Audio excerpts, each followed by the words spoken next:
Assalamu alaikum wa rahmatullahi ta'ala wa barakatuh. Dans un récit rapporté par Aïcha, qu'Allah l'agrée, une nuit au cours de laquelle le prophète sallallahu alayhi wa sallam est sorti prier à l'intérieur de la mosquée, des fidèles l'y ont rejoint. La nouvelle s'étant vite répandue, la deuxième nuit, un groupe plus nombreux était venu faire le qiyam avec lui.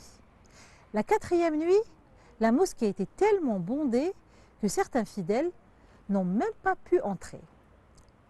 Le lendemain, le prophète ne sortit pas de sa maison, ni le jour d'après.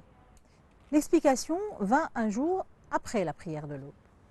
Le prophète sallallahu alayhi wa sallam s'est adressé à la communauté et a dit « Je n'ignorais pas votre présence, mais je craignais que cette prière ne devienne obligatoire pour vous et que vous ne puissiez pas la supporter. » Cette prière surérogatoire est connue aujourd'hui sous le nom de Tarawih.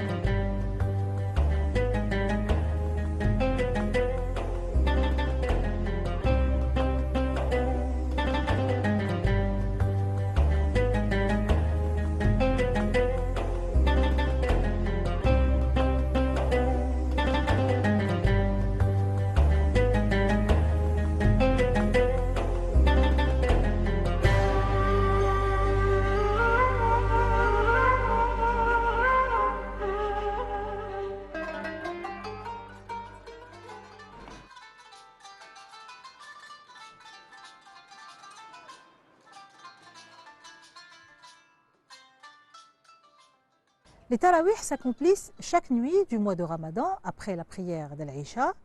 Elles peuvent s'étendre jusqu'à peu avant l'aube. Tarawih est le pluriel de tarwiha, qui signifie pause ou moment de repos. Dans les premiers temps de l'islam, les fidèles prolongeaient leur prière de nuit en récitant de longues portions du Coran. Après chaque série de raka'at, il faisait une pause marquée par un tour de la Kaaba.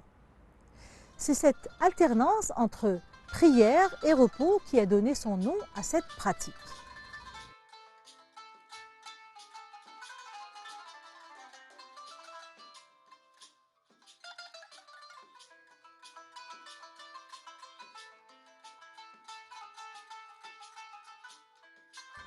Le prophète alayhi salatu salam trouvait dans la prière un profond apaisement. Il disait au sahabi et muezzin Bilal bin Rabah « Ô Bilal, repose-nous, arihna » en appelant à la prière. Tarwiha dérive du verbe rawaha qui indique une alternance entre une action répétée. Lorsque deux personnes s'alternent dans une tâche, on dit yartawihani amalan. Quelqu'un d'actif est un murawih. Si vous allez voir vos proches matin et soir, on vous dit anta turadi wa turawih. On dit en arabe rawih al-shay'u, c'est-à-dire qu'il s'est élargi. Rawah al-shakhsu, il est retourné chez lui. Rawah al-duhnu wa ghayyarah, il y a ajouté du parfum pour qu'il sente bon.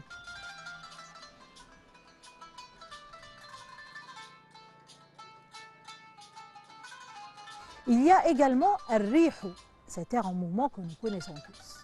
Mais al-rihu peut être aussi celui de la victoire et la domination, ou al-rihu, autorité et pouvoir. Lorsque vous avez la chance que les événements se déroulent à votre avantage, on dit wahabbat rihuk. Durant le ramadan, les bonnes odeurs se dégagent de tous les côtés. On dit yatarawwahu ta'am. Lorsque vos plantes bourgeonnent ou grandissent, vous pourrez dire aisément tarawwaha nabtu ou bien tarawwaha shajaru.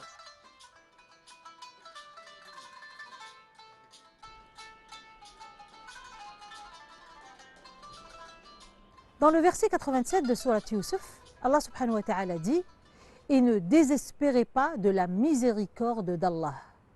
Wa la tayasu min rawhillah » Le mot « rawh » dans ce verset, évoque la miséricorde de Dieu. Les fidèles se sont consolés et soulagés à la lecture de ce verset. Yastarih. On dit ar-ruh en parlant de l'âme. Et lorsqu'on veut évoquer l'état ou l'atmosphère psychologique qui influence la qualité de l'effort collectif, on dit ar-ruhul ma'nawiyya. Un homme généreux, disposé à faire du bien, est un ar-riyahi.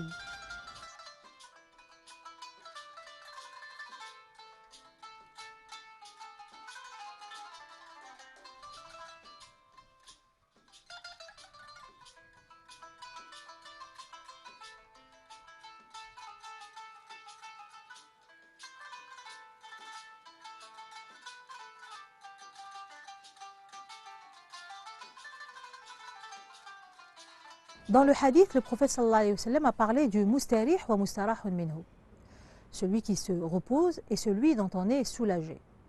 Ses compagnons lui demandèrent, mais qu'est-ce que le mustarih et le mustarahun minhu? Et le prophète sallallahu alayhi wa sallam de répondre, le croyant se repose des fatigues et des épreuves de ce monde lorsqu'il meurt, tandis que le mécréant, c'est bien les gens, la terre, les arbres et les animaux qui sont soulagés de sa disparition. Salam alaikum wa rahmatullahi ta'ala wa barakatuh.